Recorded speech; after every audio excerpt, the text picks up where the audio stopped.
നമസ്കാരം, കൊട്ടാരക്കര മീഡിയയിലേക്ക് സ്വാഗതം. ഭാര്യയെ കാണാതായി 2 മാസം കഴിഞ്ഞപ്പോൾ ഭർത്താവ് ജീവനൊടുക്കി.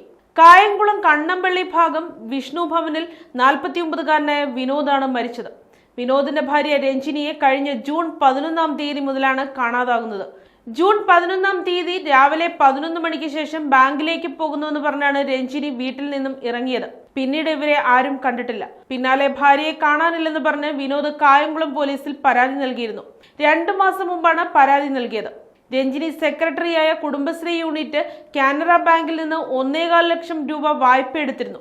ഇവർക്ക് ആകെ 3 ലക്ഷം രൂപയുടെ ബാധ്യത ഉണ്ടായിരുന്നുവെന്നാണ് വീട്ടുകാർ പറയുന്നത്.